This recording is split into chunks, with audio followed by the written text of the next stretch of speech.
மச்சான் ஸ்வீட் எடுத்துக்கோங்கடா, ஒரு விஷயம் சொல்றேன். என்ன மச்சான் 2 ரூபா பால் பண்ணு கேட்டாலே பல கதை சொல்லுவேன். பால் கோவலாம் எடுத்துன்னு வந்துக்கிற திருடினியா? டேய் வாங்கிட்டு வந்தடா, ஒரு நல்ல விஷயம் சொல்ல வந்தா ஏன்டா அப்படி பேசுற? நல்ல விஷயமா மச்சான்? அவன் கடக்குறா, நீ சொல்றா. வீடு கட்டலான்னுக்கிறேன்டா. எங்க பீச்லயா? டேய் இந்த மாதிரி வெறுப்பா பேசுனிக்காதடா. அப்புறம் என்னடா சின்ன வயசுல 7 கல் ஆடும்போது கீழே உந்த கல்லே ஒழுங்கா கட்ட மாட்டேன், நீ வீடு கட்ட போறியா? என்னடா பிரச்சனை உனக்கு? நாளா வீடு கட்ட கூடாதா? நானும் வந்ததுல இருந்து பாத்துட்டு இருக்கிறேன், நோண்டிட்டே இருக்கிறேன். டேய் டேய் மச்சான், என்னடா இதுக்கெல்லாம் அழுவுற? சரி நீ சொல்றா, நான் கேக்குறேன். ரொம்ப நாள் ஆசை, எல்லாம் பிளான் பண்ணிட்டேன்டா.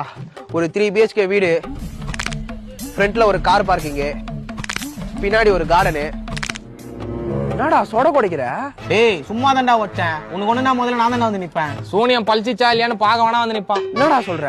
மச்சான் போன வாரம் முகேஷ் புது வண்டி வாங்கினா, பூஜை போட வண்டி எடுத்துன்னு போய்க்கிறான். இவன் இங்க முட்டையை மந்திரிச்சு உருட்டான், முட்டி தேஞ்சினே போதான் ஹைவேஸ்ல.